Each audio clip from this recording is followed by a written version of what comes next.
I don't know if the same benefits of travel would apply to just a short holiday. I think the major benefit comes from going and living somewhere long term and really immersing yourself in the life, the culture. Going overseas and seeing other ways of doing things, sometimes I'm like, oh, that's great. I wish we would do that. Or I say, oh, the way we do it back home is actually pretty effective. That perspective is always great. If you're used to everything being sort of the same, I think it might be more appealing then to try someplace else. And the longer you spend time there, the more you'll appreciate the differences. You are listening to the Akkeri podcast, a show about men and masculinities, the challenges that modern men face, and how to chart a better way forward. I'm your host, Matt Howlett, mental health coach and founder of the Akkeri. Have you ever lived abroad or considered spending an extended period of time in another country? I have, but my guest has done it a lot more. Ruben Vazquez is a martial arts and English teacher who I met while living in Vietnam. I asked Ruben to come on the show because we have had similar but also different experiences with travel, but we both know how important it is to get outside of your comfort zone and experience other ways of life. We talk about our experiences in Vietnam and how we both got into teaching English in the first place, the challenges and benefits of extended travel abroad, and a few stories about avoiding being ticketed by the Vietnamese police. Ruben also shares a few tips and ideas for those who may be considering teaching English or traveling abroad for the first time. And if you enjoy the podcast, please share it on social media or leave a review wherever you get your podcasts. But for now, here's the conversation with Ruben Vazquez. Well, Ruben, I know you as Ben, and all the students that we taught in Vietnam. Thanks for coming on the podcast, man. I appreciate it. Yeah, no problem. You and I met in Ha Long Bay 2017. Does that sound about right? Yeah, I got there in, I think, September of 2017. Was it really? Okay, yeah. So we were there in the same spot for at least 6 months because I left April of the next year. That was basically my first experience really living abroad. I had traveled abroad before that, but I had never really lived in such a different culture and context. But you had before that, right? Yeah, this was fourth country I lived in. I'd only been doing it for a couple of years before then. Right. But before this, I had lived in Thailand, which is obviously a different country and culture, but it was similar in that how foreign it was to me. Yeah. Compared to like living in Spain, which was similar to living in the States, just in Spanish. Was Spain after Southeast Asia or before? It was in between Thailand and Vietnam. Oh, okay. So I'd just gotten back from Spain to the States at the beginning of that summer. I stayed the summer in the States, and then I was back out on the road. Next stop, Vietnam. Right. So at what age did you start traveling? I was 34. 34. Okay. Before we get too deep into this conversation, I probably should back up a little bit. I've let everybody know where we met, and that was 2017. We're both teaching at an English center. Can you just give me an idea of like your background? Like all I honestly know, or at least remember, is that you're from Chicago. You were really into martial arts. I believe you had a black belt, and yes, you were a deadly graphic designer. So just give me a Cole's Notes. So I grew up outside of the city, and then I escaped my small hometown as soon as I could. And I eventually landed in Chicago, and I lived there for about 10 years. And I decided to go back to school to get my bachelor's degree when I was 30 because I wanted to teach overseas. So that was a big motivator for me. So I did that, and then I hit the road about a year and a half after that. My first stop was Thailand, and then I came back to the States for a bit, and that's when I started teaching martial arts. And then I started doing that again most recently. Now that I'm back in Chicago, oh, cool. I am doing that again. Which one is it? What is it that you teach? What is it you practice? Well, right now I'm teaching karate, but I have a higher rank in Hapkido, but I've also done Taekwondo, boxing, Krav Maga. I like all sorts of combat sports. Right. Dude, tell me about how you got into travel. Because for me, it was pretty eye-opening, life-changing. It was a lot of really good things. It was a challenge when I was in it. I had a lot of moments when I did not want to be in Vietnam. But looking back on it, I had a lot of good moments when I was there. But looking back on it is the best perspective for me for what it did to me personally. But I grew up in a very sheltered setup, right? I grew up on an island. I grew up in a religious community. and never really had anybody around me that talked about travel, talked about the importance of travel, that encouraged me to travel. And then even when I talked about what I was doing much later in life, I was, I think at 33 or 34 at the time, nobody really encouraged me or thought that was a great idea. What was that experience like for you? Because you obviously did it a lot younger than you started a lot younger than I did. Well, yeah, I grew up in a small town, and most people there didn't really travel. Most people plan to stay in that town, and a lot of my friends from school are still in that town. But I did travel a little bit with the family when I was a kid. We went to Mexico twice when I was really young. And then the last time I went as a teenager, I enjoyed those experiences. It was my first time out of the country. But then when I moved to Chicago, I started meeting people from all over the states and occasionally from other countries. And that kind of piqued my interest. I worked with a guy from New Zealand and then another guy who said he had just gotten back from Korea, and he was explaining the teaching overseas thing. And I realized, that actually sounds pretty cool. It sounds like it's kind of attainable. All you need is a bachelor's degree, which you don't even need some places, and a clean record and a willingness to do it. Right. And so that's when I first started thinking about it, I guess. And then from there, I started meeting other people who either did a year in Korea or they knew someone who did it, and started hearing them talk about it. And it sounded more and more appealing to me. Yeah. And I guess I've always just been adventurous too. It just sounded like, well, most people don't do this. Maybe I should give it a try. Yeah, I'm sure there's multiple reasons why you are like that, or even were like that back in the day. I can't say I wasn't adventurous, but it's like if you don't have any type of influence that would make you think about the opportunity, why would it even come to your mind? You know what I mean? Does that make sense? Yeah, it absolutely does. But also, I think I was always a little bit dissatisfied with life here in the States. Like, it wasn't awful. Growing up in that town was fine, but it felt limited. And even from something like watching films and seeing people living in big cities or in other countries, that was always like, wow, that looks cool. But I always thought, there's a lot out there. And, I've always been curious too. I wonder if maybe it has something to do with the way that I was raised. That's something that I've never really had a deep conversation with anybody about, because there is something about growing up in a very religious, like Christian context. I don't know if it's purposefully taught, but you definitely absorb this thinking that what you believe and the work of the church and your involvement in that is enough, and that should be your focus.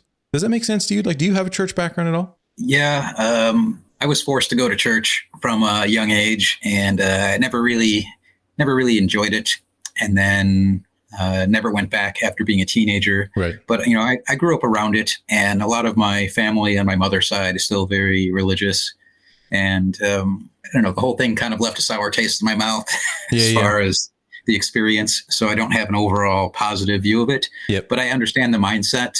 And I think that absolutely would play into it a bit, because I think a lot of people who are very religious, I think it limits the curiosity a little bit in some people. Like, why ask how something works when the obvious answer is, well, because of God.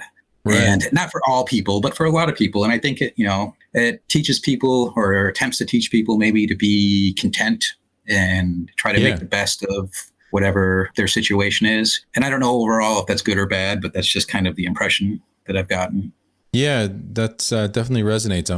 I'd be interested to have that conversation, but I am more curious about your experience. Like, personally, what does travel mean to you? Do you promote it to anybody else? Like, to me, I think it's a must-have. I think that specifically the podcast, the Akkeri in general, focused on men masculinities. There are listeners and people who can benefit from the content outside of that, but I think for every young man should get outside of their context in a big way, and not simply move from a small town to a big city, but get outside of their context, completely, their cultural, their social milieu, get outside the country if they can, right? Well, sure. Outside of even travel, just variety in general has always been appealing to me. And like I said, trying new things. I don't know if I've promoted it a lot. I've told people that I've enjoyed my experience. Some people have expressed interest, but from people I've talked to, I don't know that any of them ever actually followed through and did it. If they, expressed interest in teaching, no one ever got back to me and said, "Oh, hey, I did that." Right. What we talked about. And I don't know if the same benefits of travel in general would apply to just a short holiday. I think the major benefit comes from going and living somewhere long term and really immersing yourself in the life, the culture. Yeah, 100%. I think one of the major benefits comes from the challenge of being absorbed by a different culture, not knowing the language, not knowing the traditions. Like, dude, this is so random, but one of the restaurants that we frequented, Chung's place in Halong Bay, I went there once and I was like dying for like a donut. And I went to this one bakery that that Linda had mentioned to me. And I come back and I think it was like the only option was to buy several and just try whatever, right? So I come back and I tried one or whatever. And like they may have had one themselves. I'm not sure. But then I go to bring the rest because I'm Canadian, right? I'm a nice guy. I'm generous. I go to give the rest to this random table of dudes. They don't speak any English. They're probably local guys.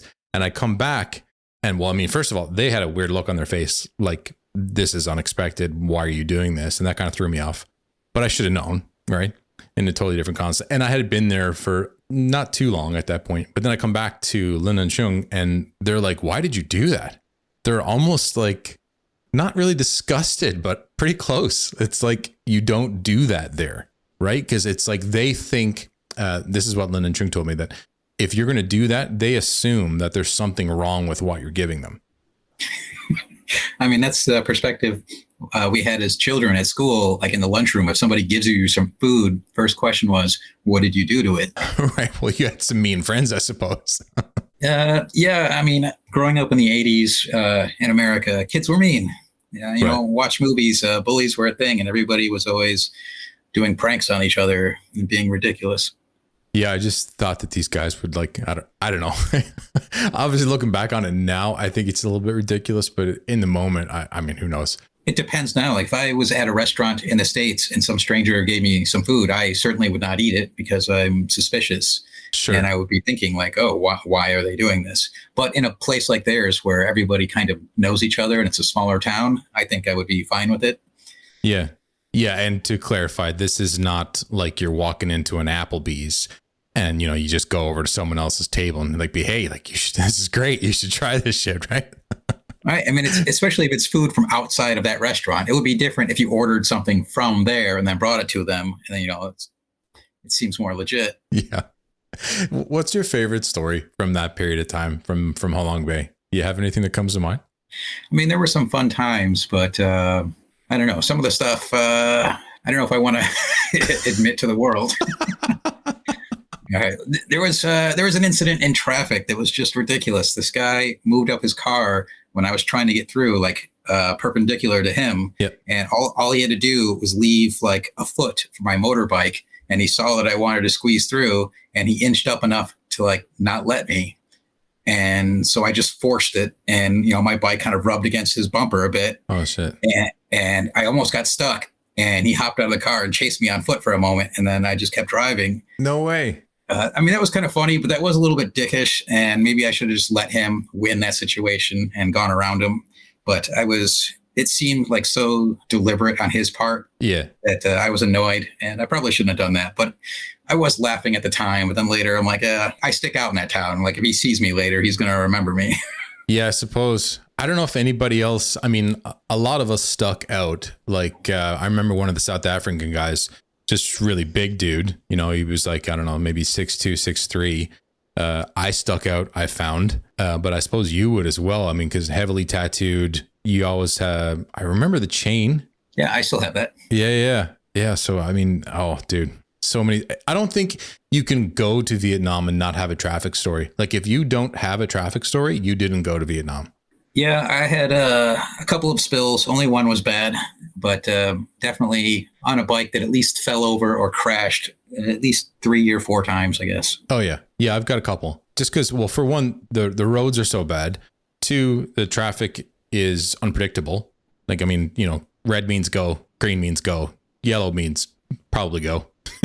Well, yeah, I thought it was bad in Halong. And then I lived in both Saigon and Hanoi. Yeah. And it was just like the same thing, but more so in greater numbers with a higher intensity. Yeah.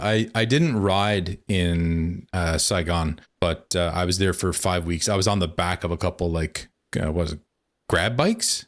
Yep. Yeah.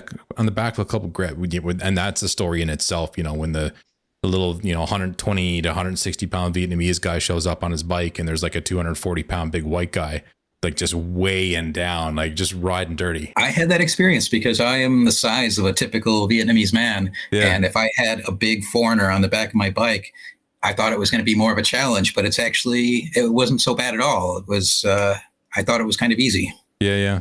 What's your favorite place out of all places that you've lived? Halong's got to be up there. I really enjoyed my time there. And I spent some time in Paris, and I visited it whenever I could when I was in France, but I didn't actually live there. But that was one of my favorite places. Paris? Yeah. Or just France in general? France in general was great. I spent more time in these rural as hell little villages, which, is great for a little while, but a little bit goes a long way when it comes to something like that. Right. But I tend to like big cities or medium-sized cities. It depends on if there's public transportation.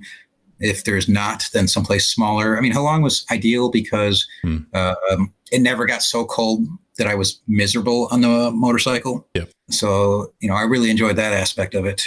Because right now I live in Chicago, and I rarely ever own a car when I've been here, just because the traffic is miserable, parking is miserable. So I just get by on the buses and trains or riding my bicycle. Right. But, Paris and Madrid both have a pretty good subway system.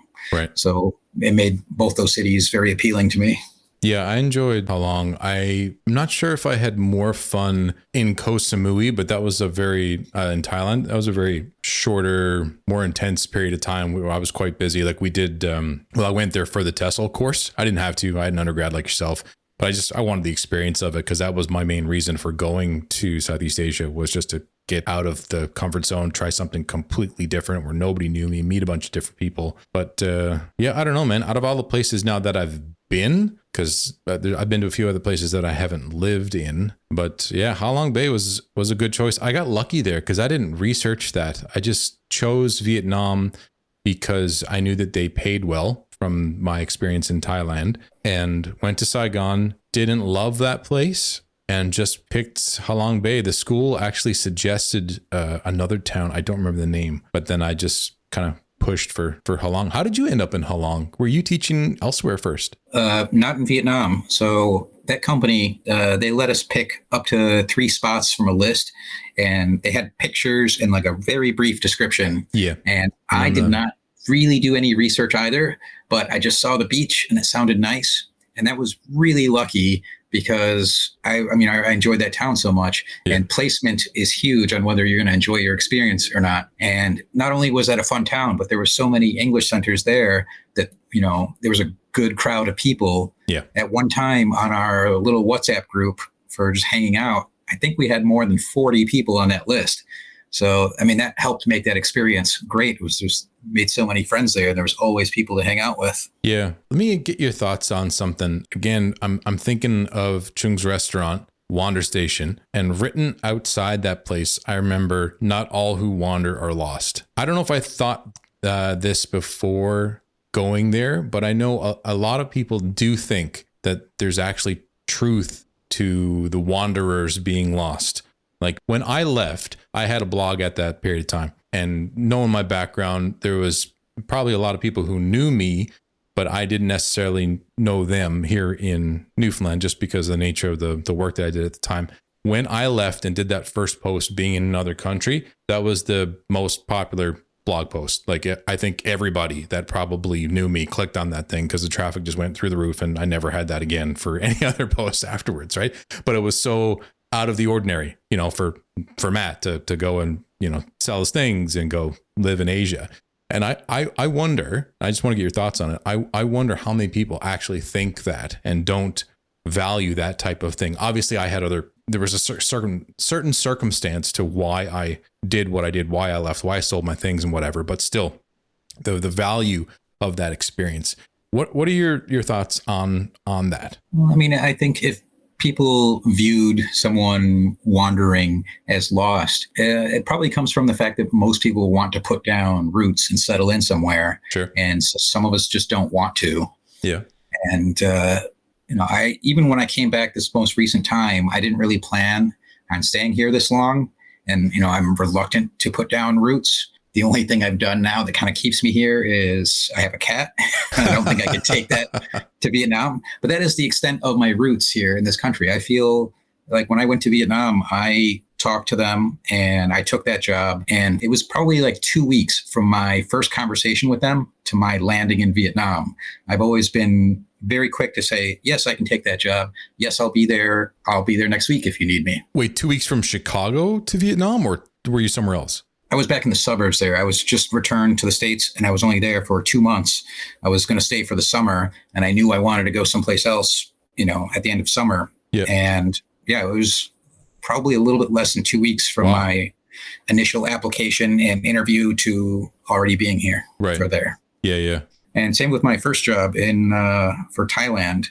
Like I took that and it was less than a month from when I talked to them to when I arrived. Yeah. So what is it for you, if you don't mind me asking, that keeps you from putting down roots, that drives you to, travel more, to explore more places? Obviously, you came back for a period of time and you left again. You come back again. You're wanting to leave now. You just don't want to abandon your cat. It's a lot of things. I don't know. Sometimes things get a little boring in one place for too long. It depends on who is around you, I guess. If, you live somewhere you really like, maybe you're more likely to want to stay there. I really do like Chicago as far as the States go. I think it's out of every place I've been to or lived, I think it's a pretty good city. But I don't know, maybe I'm not as interested in hanging out with other Americans all the time. Sure. I have a dim view of people in general, but especially Americans at this point in time. After this recent election, it's gone even lower. Oh, dude, yeah. Well, election aside, I'm honored then that if you have a dim view of people in general, that you would be willing to jump on and have a chat with me after not chatting for, 7 years? Yeah, time flies. For me, arriving in Vietnam back in 2017, that only feels like it was a couple of years ago. It doesn't feel 6-7 years ago. No, it doesn't feel like it was that long ago, although a lot has transpired since then. But a lot of the people I met there, I liked most of them. And if any of them reached out to me, which occasionally, we'll send each other a message or something. But no, I liked most of them, which is more rare, generous than, how I feel about people here. Yeah. Yeah, I felt that to a certain extent. Not that I didn't like anybody. It's just that I wanted to be around people then who had a similar mindset, at least when I guess not limited to just travel and valuing that, but a more open mindset. And for me at that point, I was, use the word, I suppose, transitioning out of my faith and organized religion and just my beliefs about the world were very much in flux at that point in time. And I came back because my mother was sick, got a surprise cancer diagnosis. You probably remember that because you were there when I was trying to figure all that out. And, do I go or do I stay? How much longer do I stay for? But I definitely remember coming back. And even, after all that got sorted out and I left Newfoundland again, wanting to be around people with more of an open mindset. Didn't matter to me if they grew up the same way that I did. I wanted to be around people who were explorative, who, had an open mindset about all the things and would just about try anything once. I think a lot of people, their first time traveling, a lot of it sometimes is wanting to make a big change in their life because something has happened. Maybe they lost their job, or maybe a relationship failed, or any major sort of upsetting change in their life, I think can motivate people to travel, take off, try something new. But a lot of the people we met in Vietnam, I think a lot of them, because a lot of them were from South Africa, a lot of them probably chose that more out of necessity. They always talked about the situation back home, how difficult it is to find work. And I think that's why there were so many of them there. And I mean, a lot of them did seem to enjoy it, but a lot of them felt like they didn't have a lot of other options. Yeah. Yeah, I remember those conversations. I think that's fair. We had a couple of other people there as well, but they were a little bit younger and probably had, hopefully, I suppose, influences pushing them to do something like that. Or maybe it was just similar to yourself, movies and whatever. I can't say that movies for me were an influence because of that mindset, because of the way that I grew up, which is kind of wild to think that it was that limiting. that, whenever I saw a movie or read a book, that it didn't make me think about, oh, I should go there. I wonder what that place would be like. You know what I mean? Well, I'm such a huge film nerd, and I've always loved literature as well. So the amount of books I read and films I watch in a year is ridiculous. And adventure films, I'm thinking back to some of my favorite movies as a kid, something like Indiana Jones. Obviously, going to Vietnam is not the same as exploring a temple and, well, running those from a large boulder. Yeah, sure. But yeah, those types of adventure films and even the books. So I started reading a lot more maybe in junior high, but even the assigned reading in grade school, there was lots of great adventure stories. And, that was appealing to me. And it was a big influence, I think. Yeah, I don't remember feeling that draw. Yeah, I don't know. And I don't mean to dump all of that on organized religion and Christianity, but like maybe there is something about me that I just needed a certain influence or whatever to think that way. I really don't know, but I don't know. That's a different podcast altogether. The specific opportunity of teaching English abroad, you've done that now far more than I have in different places, different setups. Do you think that is almost a no-brainer as an option, as like your initial experience, your gateway into traveling abroad? If you're on a limited budget, it is easily the best option. Yeah. Because the barrier to entry is so low, and it is a very easy way to get whatever visa or semi-permanent status to stay in the country for up to a year. Like, it just makes everything so easy and so simple. I think for most people, it's going to be their best choice. I'm not sure how much because it's not overly complex, but speak to that process just a little bit, because I know there are people who consider it. I mean, who definitely are considering it now, but I know of like one guy at least that I've talked to recently that has thought about it a bunch and kind of kicked it around for an extended period of time. How simple is that to get into, and where would you start? Not just in the process, but where, like, geographically? Yeah, I mean, I guess it depends on where you want to go. If you're going to go someplace completely different, I mean, Southeast Asia is a first consideration for a lot of people. I think most people aim for Korea because, at least from like the 90s into the 2000s, that was the prime destination. They were hiring the most people, and at that time they were paying the most. And you had two options. You could go through the government and get like a better job, more official job, or you could go to private schools over there. They call them hagwons. And those could be shady, but the qualifications are lower. Okay. But if you want to go there, something like that, like in different countries, you can go through a government sponsored job. But I mean, those are going to be like a more respectable job generally. Like where we worked in Vietnam, that was like a private after school language center. Those types of jobs are great because it's less hours. Like where we worked, it was like around 20 or a little bit over, a little bit less, depending on the time of the year or whatever. But working 20 hours a week is ideal. But if you're going to go to Korea, you're going to be working 40 hours a week. And part of the appeal for me of doing this is to get out of the States, is to get a better work-life balance. Right. To me, working 40 hours a week, I mean, everyone I know who does that is so exhausted when they get home from work that they don't want to do anything. And then they complain about getting all their chores and errands done on the weekends. And, you know, most people don't seem happy with that. So that's a big part of the appeal for me. And it depends on where you go in the world on how many hours you're going to work. Because this last time I left Vietnam and went back, I went back 2 more times. And the last time I had an interview and a job lined up in Korea and Jeju Island, and it looked fantastic. They kept selling it to me as the Hawaii of Korea. Okay. Everything I checked out, it seemed legit. Yeah. But at the end of the day, the pay was the same. One was 40 hours a week and one was 20. And the cost of living was a huge difference. Right. So I just couldn't go there. But as far as the process for doing it, the easiest way is to go to a website, something like Dave's ESL Cafe, and talk to a recruiter or talk to a school directly. And if you're talking to a recruiter, they'll do most of it for you. I mean, sometimes they're going to take a fee from the school that, you know, they place you at. Right. When sometimes they'll expect something like a fee from you. But, you know, if you don't know what you're doing, that's a pretty easy way to get in. Or, you know, if you want to go outside of that, do it a different way. It requires a little bit more research. You can go to message boards for whatever country and start looking to see who are the major schools hiring. what are the rates? What is the process? But I don't think it's overly complex. Yeah. And there's different requirements. Like in Vietnam, our school wanted us to have a bachelor's degree, but a lot of people there did not. A lot of people there didn't have an official TEFL certification. Yep. Or if they did a very cheap online one that you could do in a week for like $40.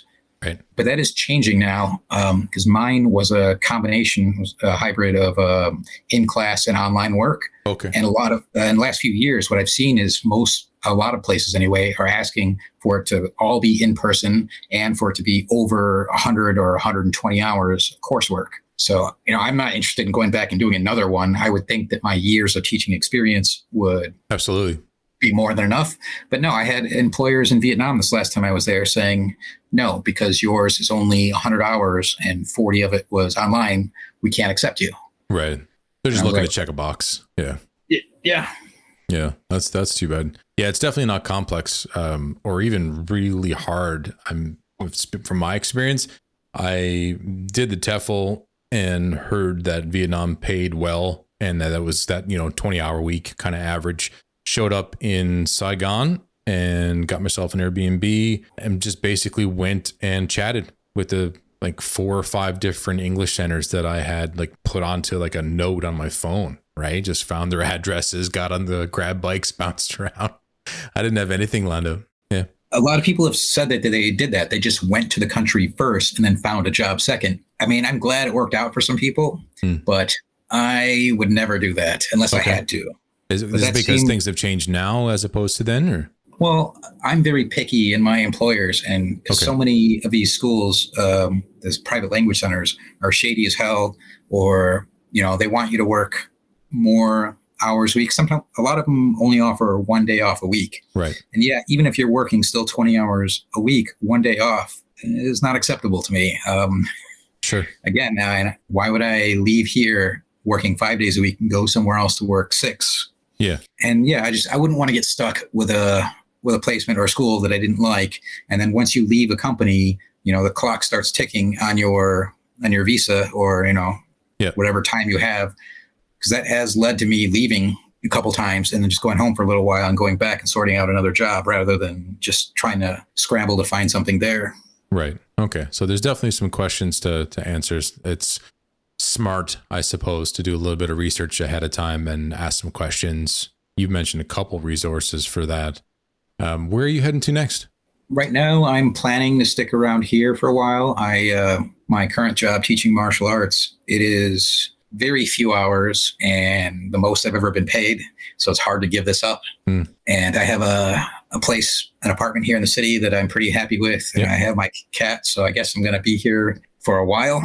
But I'm actually looking at getting citizenship in Mexico. I don't know. The process of even just making appointments to figure out the paperwork has been frustrating. Yeah. But there's teaching jobs over there. They don't pay very much, but there's also options to further my education there because I only have a bachelor's degree. I could potentially get a master's degree very cheap. So Mexico is on my list of possibilities. But for other people who are interested for their first job, if they're Canadian or American, I would recommend Spain because the government hires the people and you have to be from one of these two countries.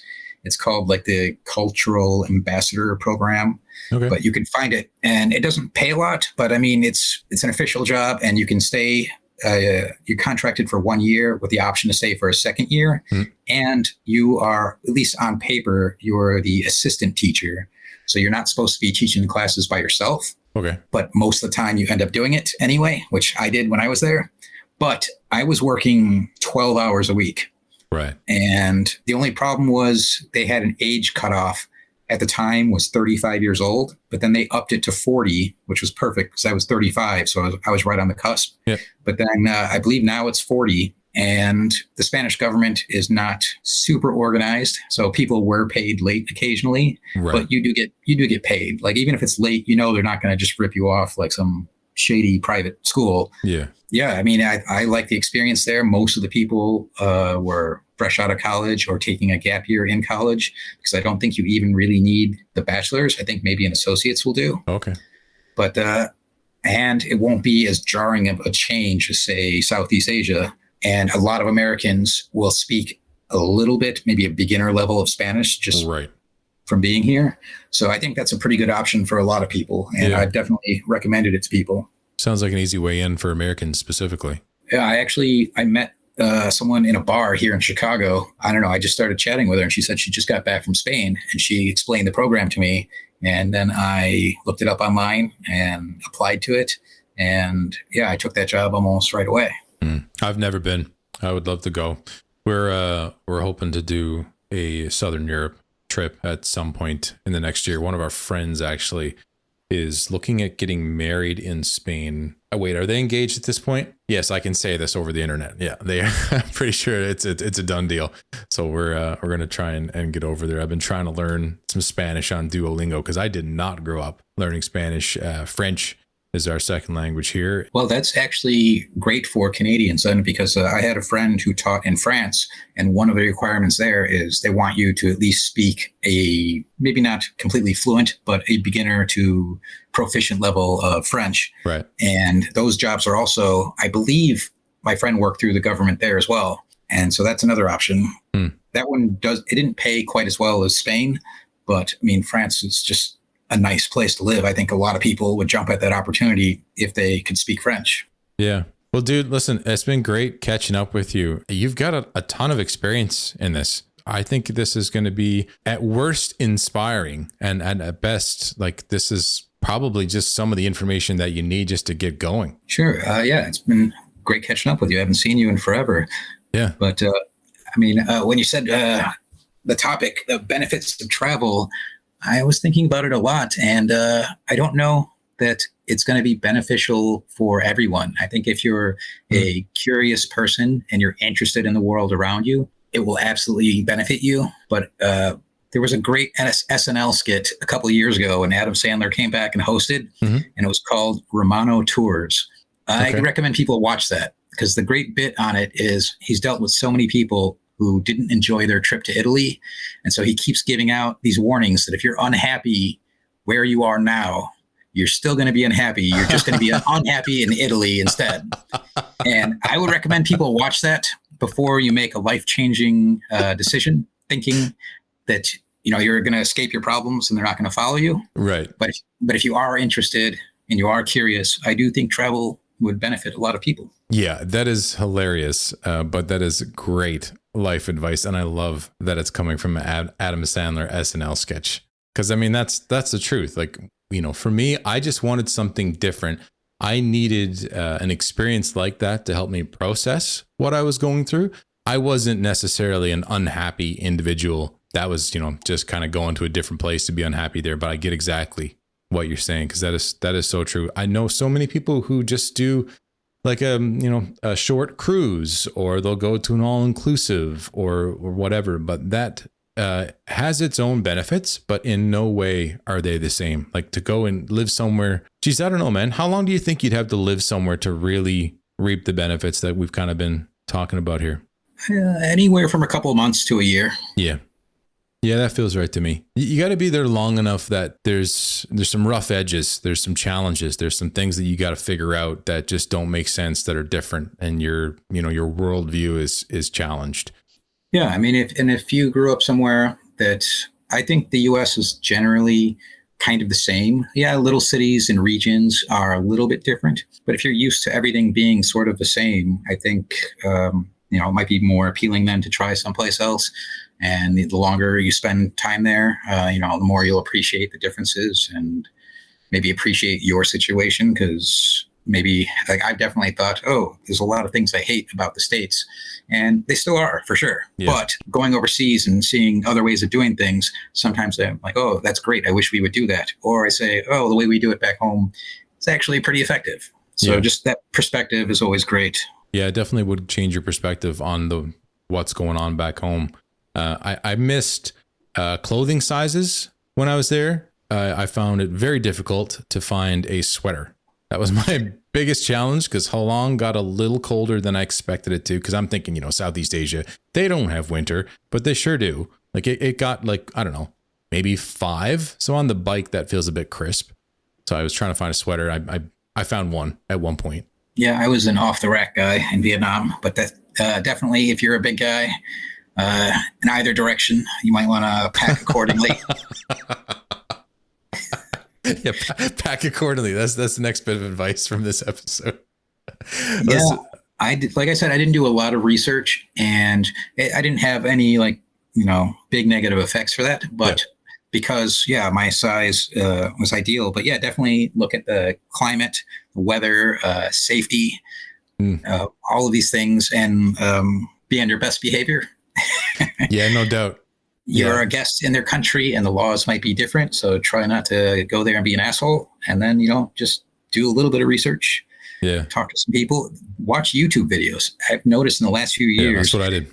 Any country you go to, there's going to be dozens of people who've made videos about it and will tell you their view of it and, tricks and tips and stuff like that. Those videos are great. Yeah. Be on your best behavior until you learn what the norm is in the place that you were living in. Exactly. We weren't always on our best behavior, but we had. Yeah. I mean, I heard stories like after a few years when I started to meet different people and people who had better connections, because that city, it was very strange and that everybody knew everybody's business. And Facebook was like this huge place for people to gossip.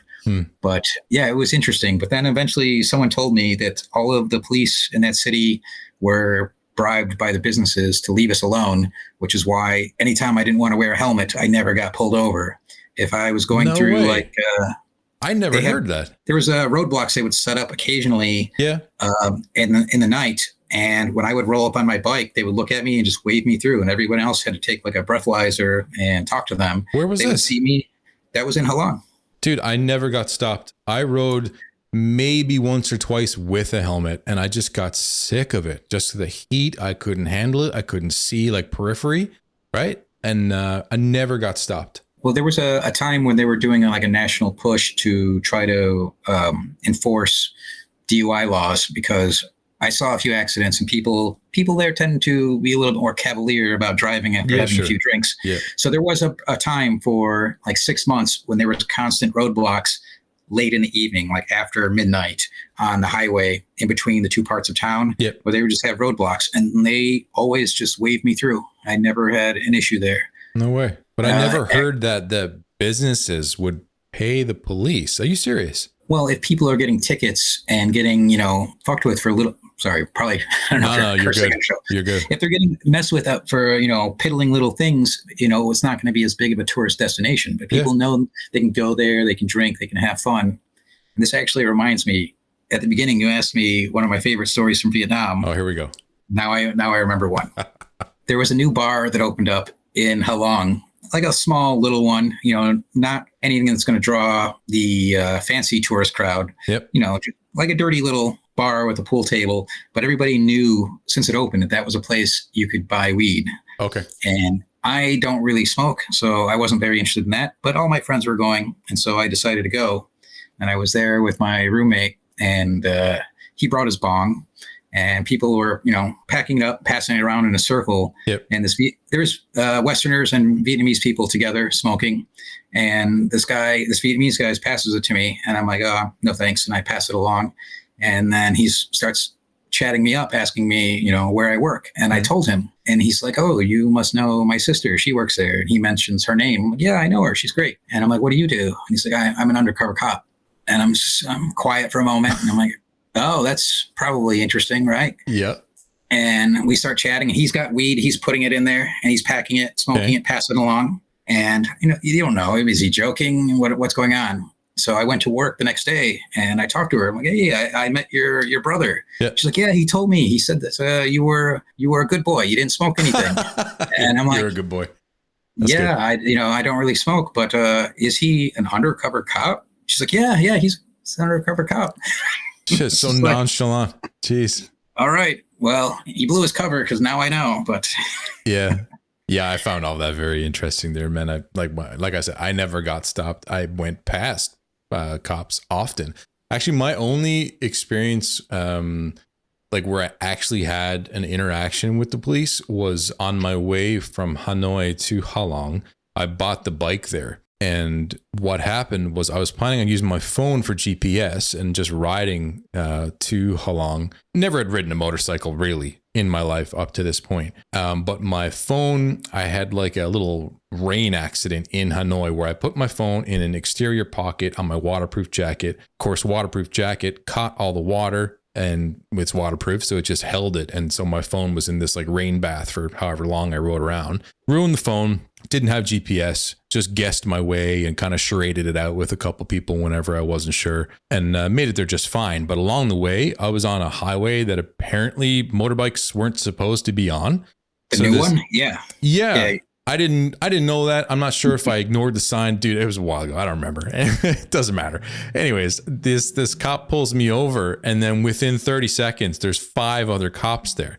One guy spoke a bit of English enough to basically tell me that you're fine. You're not in trouble. We all just wanted to stop you and talk to you. That's all it was. These guys were smiling, asking questions like, who's the big guy on the bike, right? Yeah. I mean, think if you're I had halfway, a helmet on though. So if you're in between Hanoi and Halong, some of those people might not have ever seen someone who looked like you before. Yeah, that happened in a couple places, but. And once you leave Halong, you're no longer under that free zone of protection. Like, you will get pulled over. You don't have a helmet, you will get pulled over. Yeah, I hung out with a couple people in Hanoi who were very aware of that. I remember one guy saying that he knew a spot that was common for blocks that we just went around. But yeah, I never got stopped. Dude, again, really enjoyed catching up with you. Thank you so much for just sharing your experiences and being so open with it all. I really hope that this inspires someone to pull the trigger and just try something different. Sure. Let me know if you're ever in the States. Chicago's not that far. Yeah, I would love to, man. And if you ever want to come to Newfoundland, summer, beginning of fall, this place is great. You want to see some icebergs in spring, maybe even come then. Yeah, I've never been. It sounds great. Yeah. All right, brother. It's great to catch up with you. I'll talk to you later. All right, later. Yeah, see you. Thank you for listening. I hope you found some value in this episode. If you have, be sure to share the Akkeri podcast with a friend and subscribe wherever you get your podcasts. You can find the Akkeri on socials at The Akkeri and on the web at theakkeri.com.